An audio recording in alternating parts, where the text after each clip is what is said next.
Hello, আসসালামু আলাইকুম প্রিয় দর্শক। আমি আরব আমিরাত শারজাহ সিটি থেকে বলছি, এমডি বেলাল। আজকের বিষয়টা হবে বাংলাদেশকে নিয়ে। বাংলাদেশের ভারী বর্ষা মৌসুমে সবাইকে সাবধানতা অবলম্বন করার জন্য অনুরোধ রইল। কারণ যারা পাহাড়ি এলাকায় আছেন তাদেরকে সরানোর মতো পর্যাপ্ত লোক থাকে না এবং তারা নিজের থেকেও কিন্তু সতর্কতা অবলম্বন করে না। যার কারণে আমরা নিজেরাই যদি সতর্ক থাকি তাহলে আমরা অনেক বড় ধরনের দুর্ঘটনা থেকে নিজেরা বাঁচতে পারবো। এটা হচ্ছে আমার প্রধান কথা। কিন্তু এর সাথে সাথে হচ্ছে আরেকটা বিষয় নিয়ে পরিষ্কার পরিচ্ছন্নতা যে বিষয়গুলো রয়েছে। প্রত্যেক বছর বর্ষা মৌসুমে কিন্তু পুরা বাংলাদেশে কিন্তু আমাদের যে মশা, ডেঙ্গু রোগ যে সৃষ্টি হয় মশা নিয়ে, যে এই বিষয়টা কিন্তু প্রত্যেকবারেই কিন্তু উঠে আসে। কিন্তু আমরা কেউ কিন্তু সতর্ক থাকি না। আমাদের বাড়িঘরের মধ্যে যেসব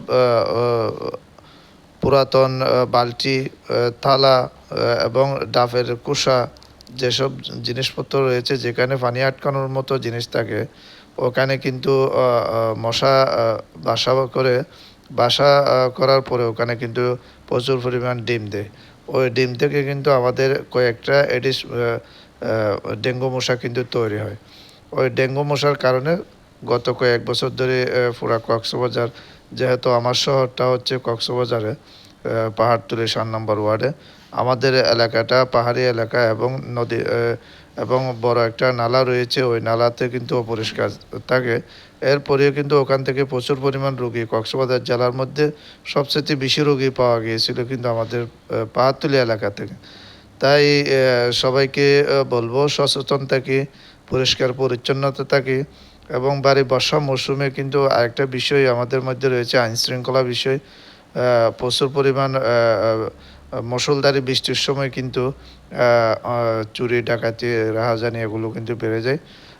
যারা অনেকে কাজকর্ম করতে পারে না কিন্তু অনেকে চুরি পেশা বেছে নেয়। এই বিষয় নিয়েও আমরা সাবধানতা অবলম্বন করব অবশ্যই। আর পুরা বাংলাদেশে বিশেষ করে ঢাকা এবং চট্টগ্রাম সিটির মধ্যে যেসব নালা এবং অপরিষ্কার রয়েছে ওখানে কিন্তু জলাবদ্ধতা সৃষ্টি হয়, পানি জমে যায়। সেটা আমরা ছোটোকাল থেকে শুনে আসছি। ঢাকা এবং চট্টগ্রামে বিশেষ করে পানি এগুলো যদি ওনারা নিজ দায়িত্ব থেকে যদি এগুলো ডিসকাশন করা হয় তাহলে কিন্তু যে বাড়ি মৌসুমের মধ্যে পানি ওঠার বিষয়টি আছে সেটা থেকে কিন্তু সবাই রক্ষা পাবে। আলহামদুলিল্লাহ আমাদের মাঝে কক্সবাজারের মধ্যে অনেক কাজ হয়েছে। পুরা কক্সবাজারের মধ্যে ড্রেনের কাজ হয়েছে কোকের মাধ্যমে।